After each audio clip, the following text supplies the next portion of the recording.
Hey. Retweet. Okay. Hello. I'll do it. Hi, I'm Stoya. Hi.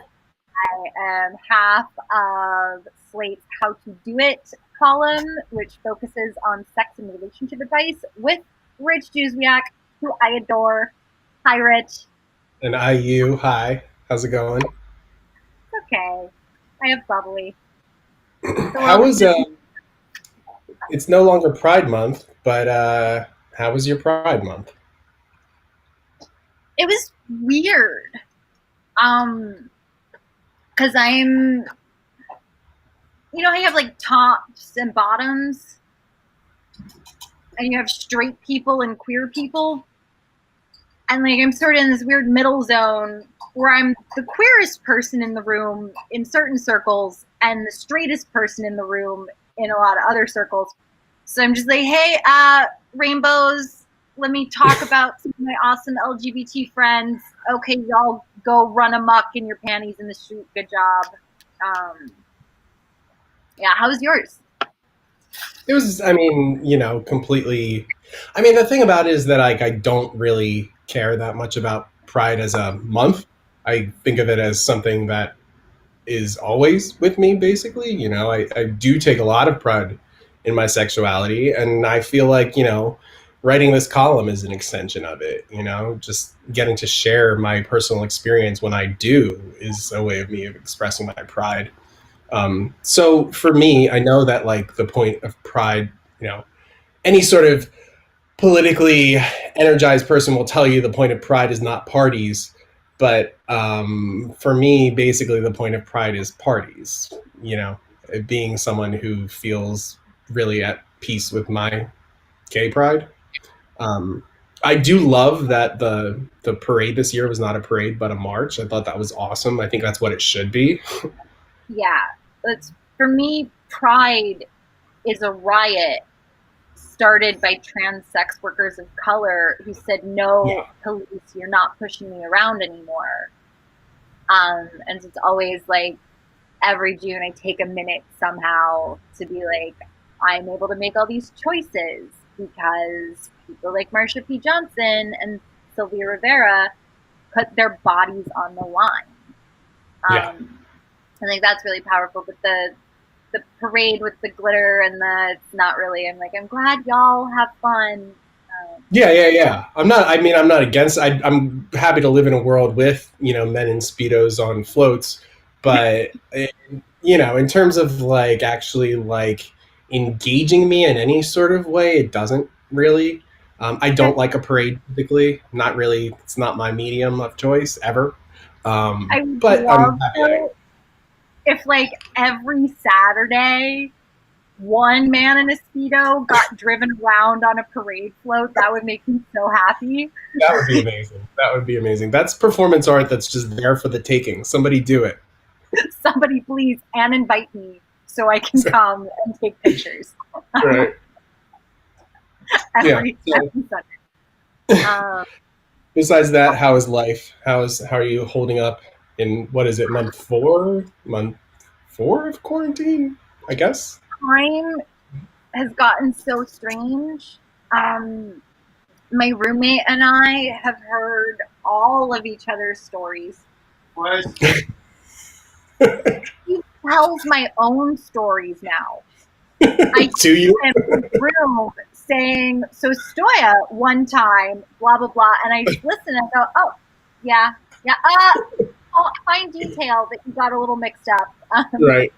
That's a compliment though. When somebody like takes your stories and reuses them, that means your story's good enough to take, And we have photographed literally every garment in the apartment that I can make an outfit out of. Like we have run out of things to shoot. That's amazing. Yeah. You've got your partner. Yes. So How's that's quarantine with partner on month 4? it can be trying, but for the most part it's good. We don't have consistent turmoil. I wouldn't say we have zero turmoil, but for the most part things get resolved and it's mostly a peaceful sort of existence. you know, if not loving and affirming. Uh, so I mean that aspect is good. It would be a much different story, I think, if I were not with him and if I didn't have my cat who's sleeping on the floor now. He's a little bit out of reach, but I will grab him at some point. I mean, he's so hands off, and it's just like I didn't buy you to be like this. There they are. There's a Oh wait, witch. yeah. Um, so that's good. I don't know. It's kind of like more of the same, basically.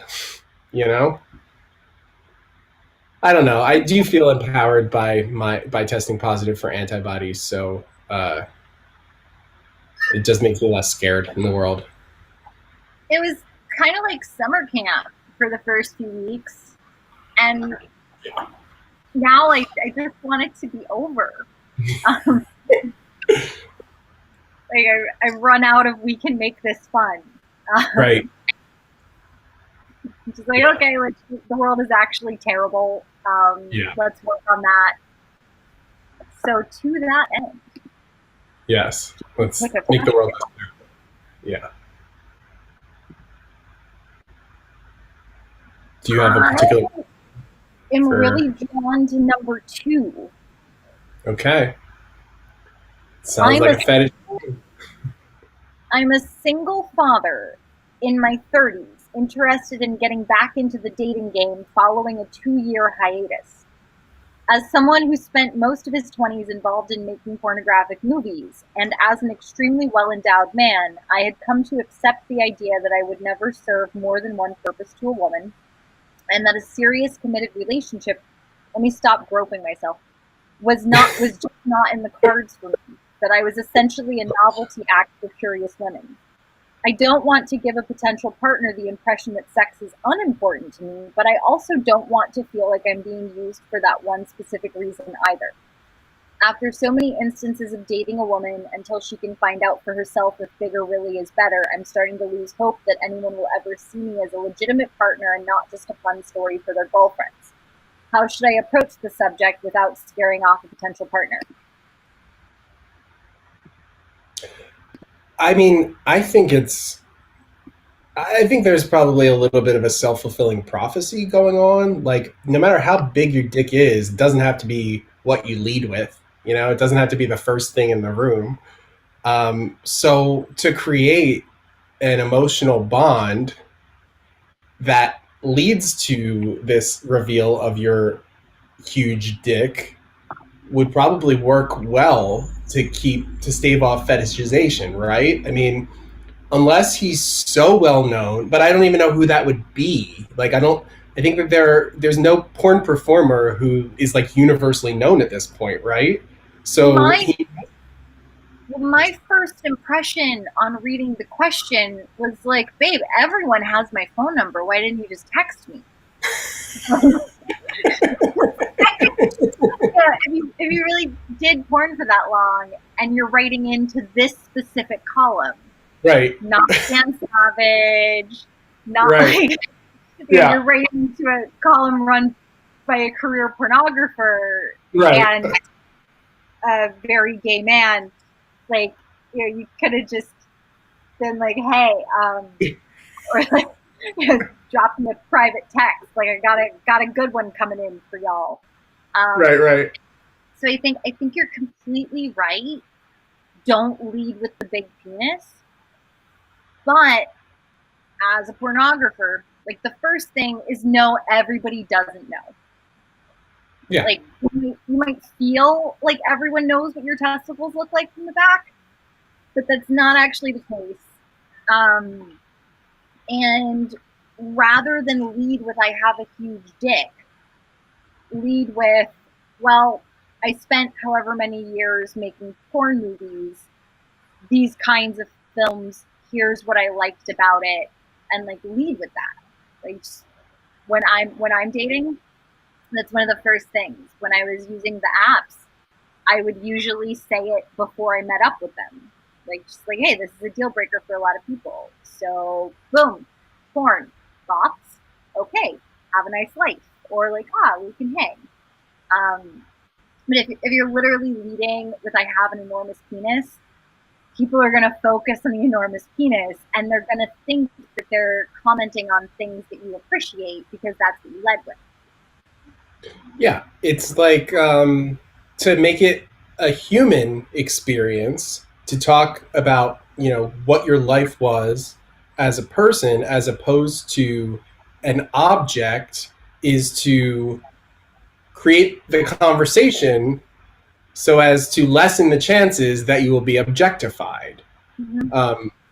And I think that, I mean, there are certainly women and certainly men who care very much about penis size, but there are certainly ones who don't, who are just like, you know? Um, Especially, I mean, it's interesting that his experiences, from what he says in this paragraph, seem to have been positive because I think having, how does he say, extremely well endowed, I think he says. I mean, to me, that like signals 8 inches or more, probably 10, or like extremely well endowed seems like XXL to me. So I think a lot of people find that prohibitive and a deterrent in a way. So it's interesting that he's had this response that he has, where everybody's like, "You've got a great big dick, and I'm great big happy to have it." Um, but I When just most don't think we hear from so many people who are like, "What do I do about this giant dick? Like, help me." exactly. So, a, count your blessings. The foremost being your giant penis, and B, um, just don't make it about that, and it lessens the chances of it being about that. And it's, disclosing a career in porn. It can be like, so I did porn for 10 years as on-camera talent. What's the most adventurous thing in your life? Exactly. Or, I'm feeling a little nervous telling you this. I worked professionally in pornography for a pretty long time, and I'm worried you're going to judge me. What do you think? Like, you can address it in ways that are human. And there are like happy outcomes. I mean, I know that you have intense interactions with people, but in general, you have a kind of happy-go-lucky attitude about dating, right? I mean, like it's not like this is sort of like a mar on your life. It's kind of like a fun story, right? But if you're, see, I am. It's not that I'm like wildly independent. It is that I have an extensive support network, and I'm not particularly desirous of children or the nuclear family. Right. So there's no pressure for me, where for someone who does want children or a nuclear family, or wants to have a lot of their emotional support being fulfilled by one person, and like ideally they reciprocate. So I imagine this guy's just a little more typical in what he wants out of dating, and it's really easy for me to be like, "Oh, this thing really turns you off. Okay, I'm gonna go talk to my best friend, and then I'm gonna go talk to my roommate, and then I'm gonna call my dad," and like, you know, um, and that's not necessarily the case for people in their 30s. It's very true. I do find life. I mean, I'm sure it would be easier in some ways if I were an assimilationist, but to be able to, because I share this attitude of yours, where it's like what I'm supposed to want and do, I just don't even listen to that noise. That's very liberating. And by the way, it's also very queer. To talk about your sort of queerness. That's a queer thing you got going on. So. Two separate friends had to sit me down and be like, "Honey, you're queer." I'm like, "No, I'm really straight. Look at my fingernails." Like, do these look like I could fist something with them? I don't think so. A nail file and So that in itself, for me to say I'm not very straight, I would need clippers and a nail file and a ponytail holder and some glove like that. Well, it comes in all, the rainbow is a wide spectrum. Yeah, no, it's just should we? I feel like 3 to 4 is like a triptych. I'm sorry, 3 to 5 is a triptych of open stuff. So I feel like we could do those in succession. There's kind of like a momentum, a narrative there, an arc. I think with 3, 4, and 5. So I feel like if we do those, we should do them in succession. That's just what I felt when I read it. I said that would work well. Uh oh, Stoya, you're frozen. Okay, so I'm going to read question 3. Okay.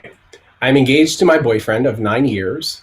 Our official wedding has been delayed because of the coronavirus, but we already consider ourselves married. We are in a loving, monogamous, committed relationship. The catch? He is the only person I have ever been with, both relationship-wise and sexually. I've always been self-conscious about this throughout our relationship. I find I go through phases where I'm okay with it and times when I really wish I could experience what it would be like to be with somebody else, mainly sexually. I'm scared this feeling is going to live forever, is going to live with me forever and won't go away. I've tried to talk to my partner about it and he is understanding. That said, there's not much he can do about it, so I guess I'm a bit stuck. I'm worried that this will affect our relationship long term, and I'm also worried I will regret not having had sex with other people before being committed to one person for the rest of my life. Is there something I'm missing? Some way I can keep these feelings at bay or in check? My biggest fear is I will succumb to the temptation to seek this experience outside of the relationship, and I would hate myself if I ever did anything to hurt him. He's a pretty traditional guy, so I'm not sure he would ever be open to an idea of an open relationship. So I will answer this myself and catch Stoya up when she's back, assuming that she will be soon. I think that this is a manifestation of anxiety. There's a lot of fear of the unknown. The primary fear being, what if I want to have sex with somebody else once I'm in a committed monogamous relationship? And I think in a certain way you can cross that bridge when you come to it. It also sounds to me like this person maybe isn't as monogamous as they say they are, or at the very least wants to experience sex with others, but is sort of in the opening stages of it. In which case, and this is like a classic how to do it answer, but the conversation needs to take place with the partner.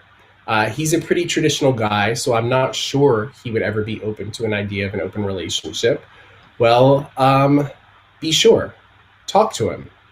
Let him know. Let him know that this is something you're thinking about.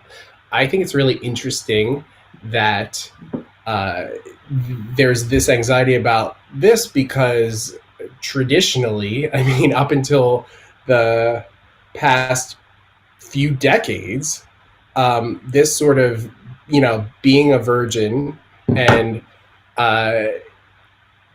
having only been with your partner would be an incredibly attractive thing for a lot of people.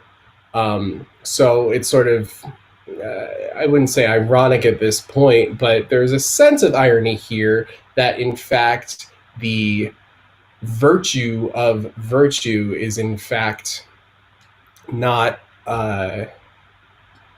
what the person who wrote the letter is particularly. Okay, great. I'm so glad because I've just been babbling to myself. Great to see you. God. Jeez. You came back right on time. I was really just like, I'm glad that you interrupted that sentence because it was going absolutely nowhere. Which letter was it? Number 3. So the person who's only been with this one person that they're engaged to, and now they're feeling anxious about the fact that they've only been with one person. And worth underlining, my biggest fear is I will succumb to the temptation to seek this experience outside of the relationship, and I would hate myself if I ever did anything to hurt him. I already answered this one in the column. I am so curious what you said. But well, it was a big bunch of ramble. I was like, you could talk about open. You haven't broached the subject with him, it seems. Exactly. So you don't know. Let's find out some real information. With classic advice. As far as how you don't cheat on your committed monogamous partner, you don't. Yeah. So many of us don't cheat on our partners. Yeah. Every day. Right now, I am not cheating on my partner. Like, it's this constant, like, I'm not going to do that thing, even though it seems like it might provide temporary pleasure. Actually, we don't know. And It would destroy this thing that I really care about, and that's called being an adult. It sucks sometimes.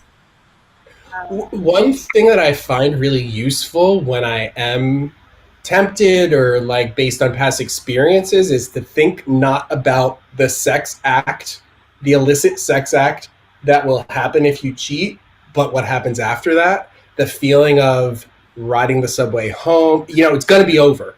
So, and then you're going to have to live in the world where you just cheated on your partner. So if you can actually project and think about not what the affair or the illicit sex act would be like, but the aftermath, I find that incredibly useful as a deterrent. But this is clearly a letter from somebody who really either wants to cheat or is less monogamous than they're letting on in terms of their lifestyle. Yeah, and I didn't think of this when I wrote my response, but maybe getting married right now isn't the thing. Like, yeah. It feels very strange to walk away from something or someone who is good, but just because it's good doesn't mean it's a match. Yeah, it's true. I think also there's like an irony. What I was babbling about when you sign back on is that it's just sort of ironic. Having never been with somebody was considered a virtue for a very long time up until, I mean, it still is in some areas of the world and our country. So it's interesting to have the kind of reverse anxiety that goes against sort of the status quo of like, you're with one partner and you're a virgin when you're married and then you're with one partner or whatever.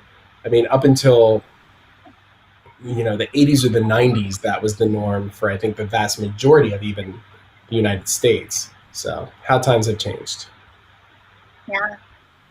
I have on one of the various platforms, there's this person who keeps DMing me asking for advice about getting rid of their virginity. And I'm like, well, you can start by thinking of it as a sexual debut instead of a loss. Right. Right. That's so true. Yeah. All right, do you want to do number 4 next to continue with the non-monogamy? Or, I mean, pick whatever you want. Yeah, what's the next, number 4? Yeah. My girlfriend and I, both women in our early 20s, have been together for a few years. We've talked about exploring non-monogamy in the past, but it's never actually come to much before now. My girlfriend and I are both working for the same company this summer. Okay. And we've developed a crush on our coworker, Peter. Oh boy. This was a surprise to me especially. I haven't had feelings for a man in years. All 3 of us are good friends at work. We've both been flirting with her more than me, and I think he's flirting back a bit, but it hasn't developed beyond that yet. I had expected that I would feel jealous when we tried this, but instead this has so far been great for our relationship. Our sex life has improved in both quality and quantity. But I would be hurt if my girlfriend and my crush had a hot summer fling without me. And my girlfriend has mostly been fantasizing about hooking up with Peter on her own. She says the idea of a threesome is more intimidating than exciting to her. I'm surprised by how jealous and insecure I do feel that Peter might have feelings for her and not me. Since we're new to non-monogamy and this isn't a scenario we could have anticipated, really? I guess I'm wondering, what are our options? Do my girlfriend and I have incompatible dreams here? How do we get on the same page? And then how do we, or just my girlfriend, bring this up with Peter to see if he's even interested? So I think with non-monogamy, I really do, and this is my personal experience. I haven't read any data on this, but I believe that you must defer to the most sensitive person in the configuration. I think that the person who's most sensitive to the situation has to set the rules, and I don't believe in this in other situations. I think sometimes the most sensitive person in the room is the most annoying person in the room, but I don't see relationships working if one person's like, I just want to bang everything, and the other one's like, hold back, and that one is banging everything, and then that person is home sad. That just does not, that's not a good recipe for it. I also, while I admire the honesty in the relationship that would allow the letter writer's girlfriend to say, oh, I've been fantasizing about sleeping with him on my own, I think it's kind of shitty. I think you know your partner is into him too. What I mean, come on. I don't think that's fair. I don't think it would be fair for the partner to pursue this by themselves when they both have a crush on him. That's just a recipe for drama. Speaking of recipes for drama, um, in this moment, I'm hyper aware of the question that we handled a few weeks ago from the medical professional who wanted to hook up with the other medical professional because they're both Yeah. working with COVID. So like that's Right. okay. And I was like, you know what? You're both doctors right now. Right. Like, who Right. cares about the ethics? Like you're not harming a patient. You're getting your rocks off in a potentially combustible situation. But like, if you want to take Yes. that risk, go ahead. But in this one, I'm like, you're gonna layer non-monogamy on top of first time, on top of you work together. No, please don't. Mm. It's too much. On top of, I'm in a lesbian configuration that is now branching out to, incorporate a guy. Yeah, It is a lot. it's so much. And like, you're not setting yourself up for success by layering that many potentially combustible things on top of each other. At that point, you've made sexual C4, and it's not good. One spark, and it just I also, yeah, and I also feel like, I don't know. This is a very traditional. It's a very conventional, let's say, in the realm of non-monogamy trajectory that I'm about to prescribe.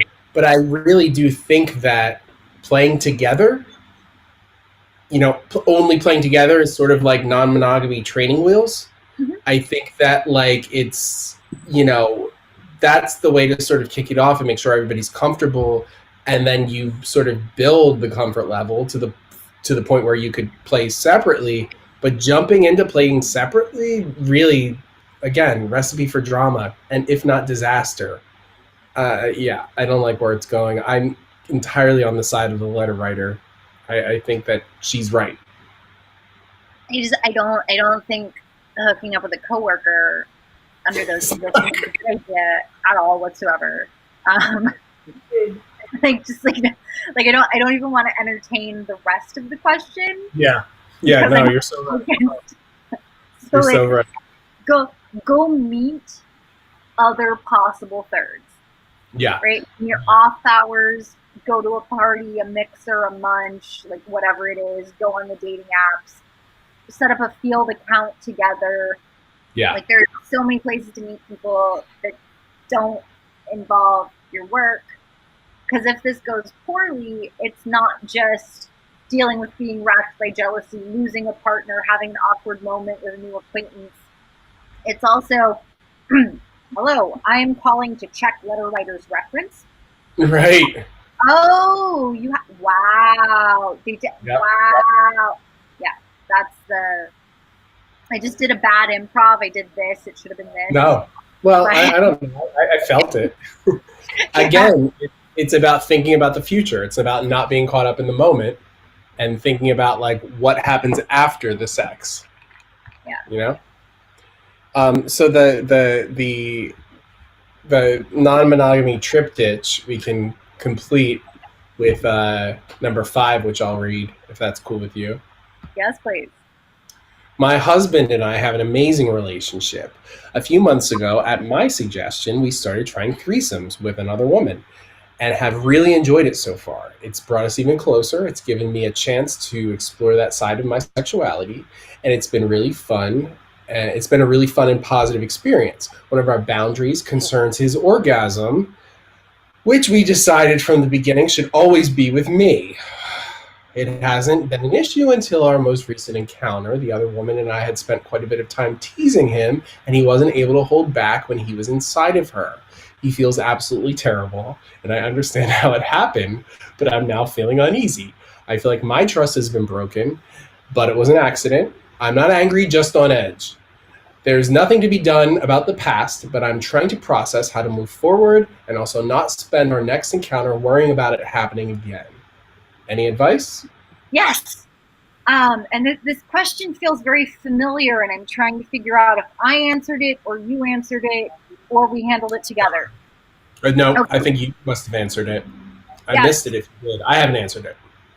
So the impossible boundary is a recipe for disaster.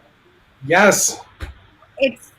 And then you give someone a boundary that they can't promise to adhere to, and then they cross it, and then of course you're on edge, but you just need better, more functional boundaries, ones that people can adhere to. Yeah. The husband had an automatic physiological response. You know, I don't think it's wise to set your boundaries around the other person's orgasm.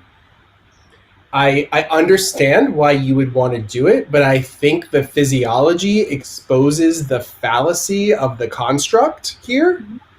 Um, I don't. I mean, it's not. You know, I don't. I really. I get the feeling of sensitivity from this person's letter, and I don't want to denigrate their emotions and what they have attached to them. But I think that it's just you can't take someone else's orgasm personally, you know, in this case. I think it's like I think a really great thing to do with your partner is to sort of let them experience pleasure as it comes and you're there together, you know. Uh, to legislate an orgasm, that's a losing game, I think. I agree. And so the specific action item, figure out a boundary that feels comforting for you. Bonus points if you can come up with 5 to present your partner with a choice. And then move forward knowing that he's not going to break your boundary by orgasming again because you've come up with a more functional boundary. I have to say that in my own experiences with non-monogamy, I just my boyfriend has never sort of made these demands on me, but I have felt turned off when a potential third has been like, "Well, here's where you're gonna come."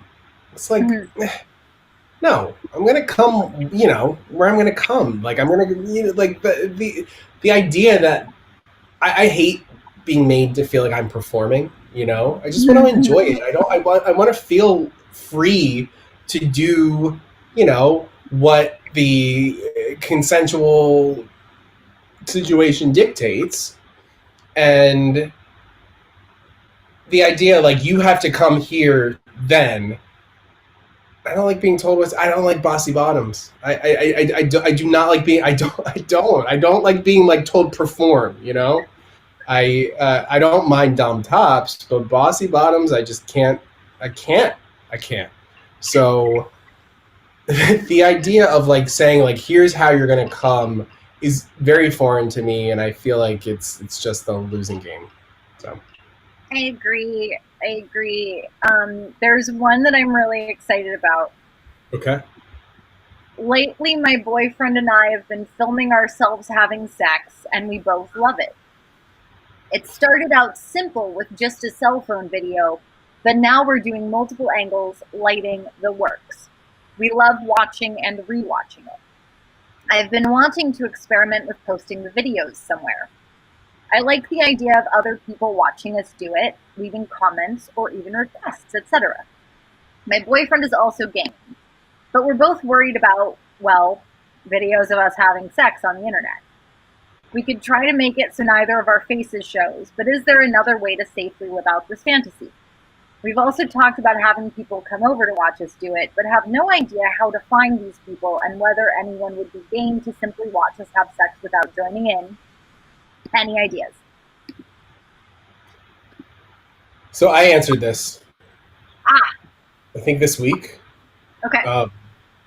Assuming that it's a when this is all over scenario, I think a sex or swingers club could be a a worthy venue.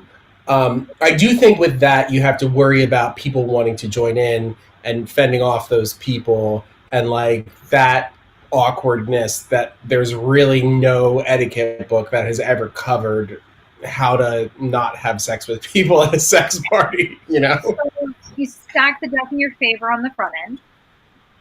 You go to a less underground establishment. Now, all of these places are underground to some extent. Right, because of various health codes, etc. Yeah, and you look for ones that have consent guidelines before you even get to apply to join. That's the kind of place you want, because then presumably they have staff to make sure those rules are being adhered to, which means you're in an environment where you can say, oh, thank you, we're just here to show off. And people will go, ah, I understand the basics of consent and that no means no, have a nice party. Right. But if you're gonna go to one of those places, you have to be prepared to express your boundaries. Yes. You have to go in able to say, no, thank you, not tonight, I am flat out not interested, excuse me, bouncer, we're having a problem. Like, you have to be able to do all of that in order to have a good time at one of these places. And the other thing, presuming that they don't have identifying tattoos or piercings, they can absolutely use masks. They're very popular right now. It's a mask sort of cultural thing happening right now. Yeah, you can do all sorts of fun things with face coverings, and figuring out how to have sex when you can't touch mouths can actually be really exciting. And thinking of a boyfriend a few years ago who had strep throat, and we went to dinner, and we kept like, oh right, we can't. And the sex we had a week later was amazing. So it was like a tease kind of thing happening. For a week. Also, I mean, there is video editing software that would allow you to blur your faces. It's easier than ever if you want to get into that. There are options. Someone might be able to remove the blur somehow. Ooh. Is that a thing? Does that happen? I don't know. I have no idea. I don't know enough about video editing. But like the same as like, you take a picture with your cell phone and the metadata's in it that says where you were and all that. Right. I worry that there might be something there. Well, there's also that. There's like that depixelation program or like algorithm that's been passed around. That's a good point. I didn't consider that when I answered this. I mentioned video editing software, but that's a good point. Who knows what people can uncover with their Well, computers? regardless of the technology we have now, who knows what technology there's going to be in 5 years? That's true too. Yeah, and maybe in 5 years, everyone will be naked on the internet because we all got so thirsty on Maine during COVID, but like also maybe not. So masks are great. There are certainly a lot of people naked on the internet, more than ever, I would say. It's less stigmatized than ever, I think. I totally respect these. I mean, I'm not naked on the internet as far as I know.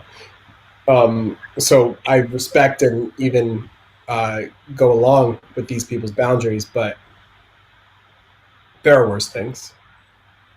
Yeah, but definitely like sex club. Yeah. You don't have to round up 20 people to come watch you. You can just go to a place where people who want to watch sex are already right there waiting. Yes. Also, I think Field would be okay. I think there must be voyeurs on Field that would probably be down with this. Probably men, but And you'd probably do like a Skype show or something. And there's risk that someone might record that and put it online, but it can be a managed risk. yeah. Shall we keep going? Yes. Okay. You want 1 or 6? I don't care. We did one together a little bit ago. Yes. Let's do 6. Okay. I did this one in December, I think, but it's a really good one. I have been with my boyfriend. Yes, please. Okay. Sure. I've been with my boyfriend for about 2 years. He is 37. I'm 49. I divorced 4 years ago. I am so into this guy and enjoy our time together every day. He is extremely good looking and has a smile and eyes that can light up a room, along with a very athletic, strong body. He's very intelligent, street smart, a good provider, and takes me nice places all the time. We never have sex, but he will orally stimulate me and is so good at that. It has taken me a while to figure out he is gay. Once I convinced myself that there were some strong signs, I asked him several times over the course of many, many months if he was gay. He always had joking answers, but finally admitted it to me one night that yes, he is secretly gay. I love this guy so much. He takes care of me financially, gives me a nice home to live in, and takes me nice places all the time. I find him extremely attractive, as many women do.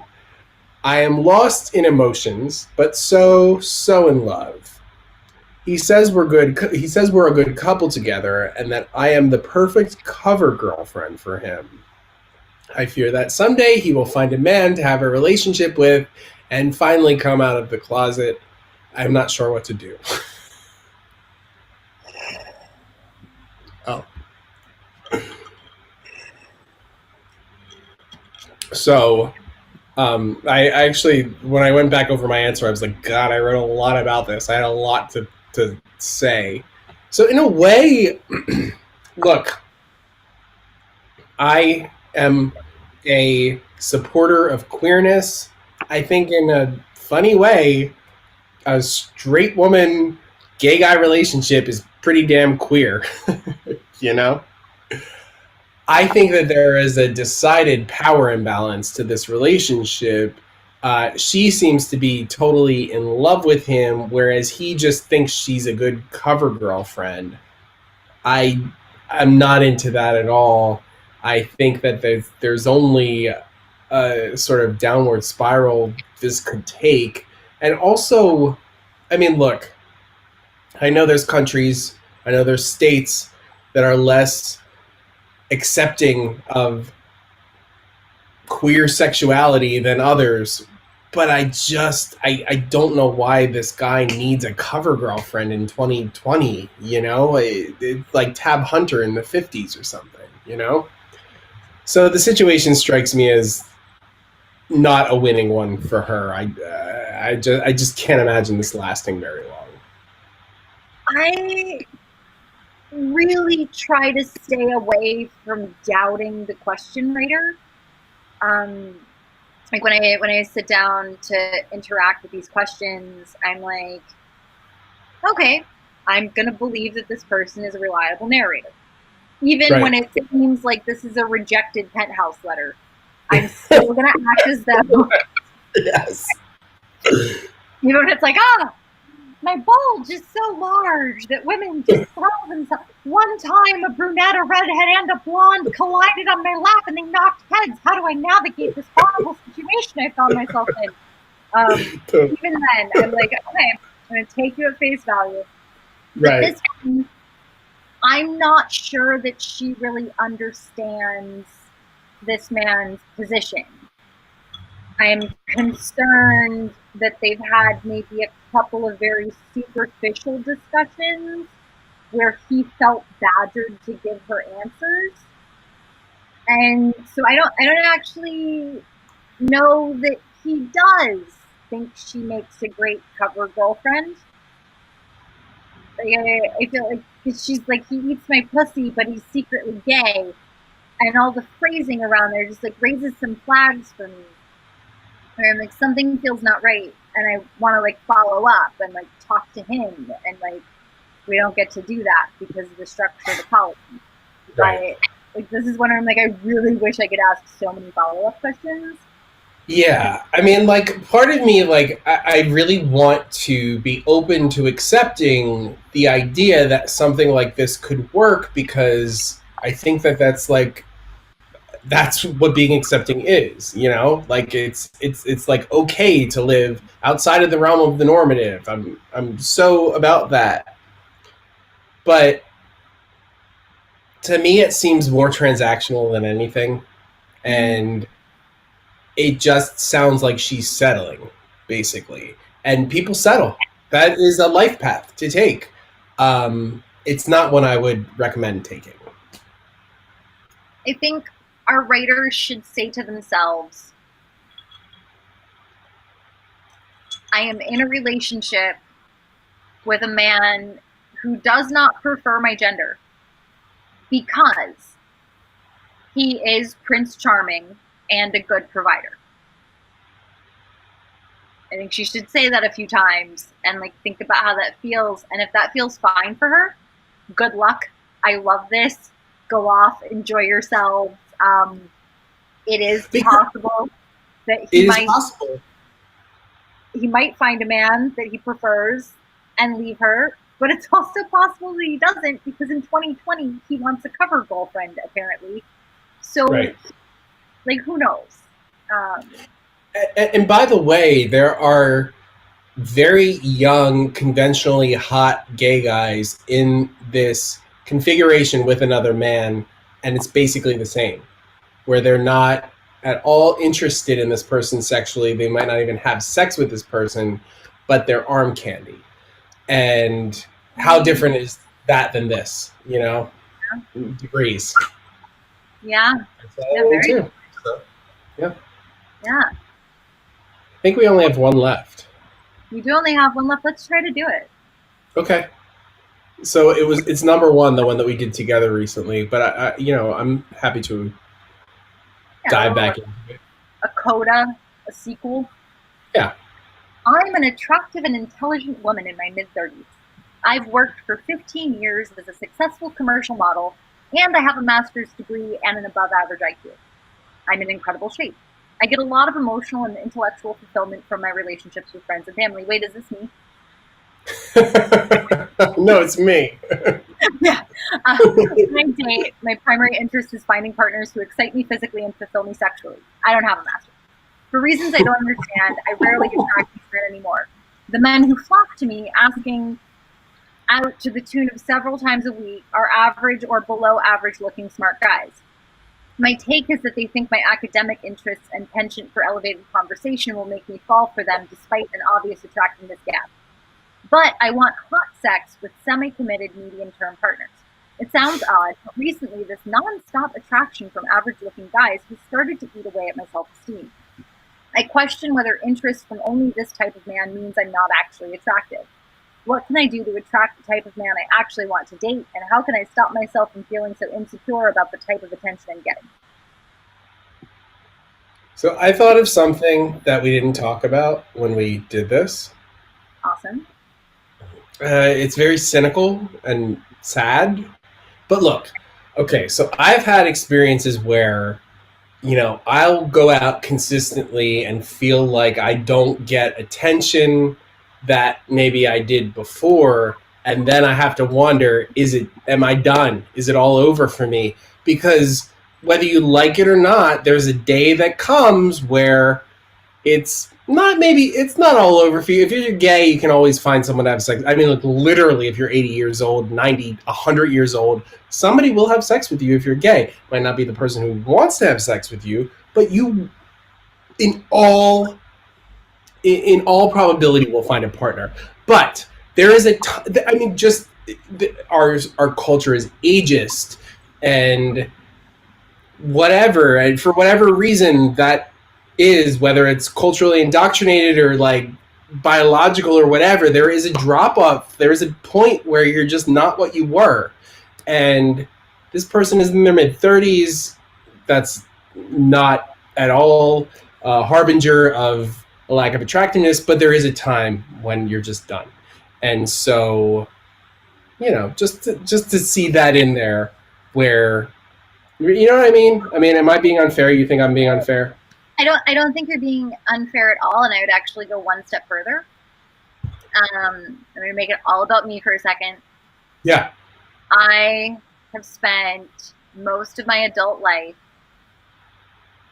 working in the being looked at professions. Right. Like, for my whole 20s, Yes. most of what I did was be professionally hot. Yes. When it's your job to be attractive, that becomes part of your value in a way that's just different when it's not commercial. Yes, everyone attractive has had to wonder, like, are you into me or are you into what I look like? But when it's your job and how you support yourself for an extended period of time, it can kind of screw with you psychologically. Yeah. And you start to overvalue what you look like. And so, like, to answer the very last question, get over your looks. Get over them now before they fade, because they're gonna fade. They're gonna fade. They're gonna fade.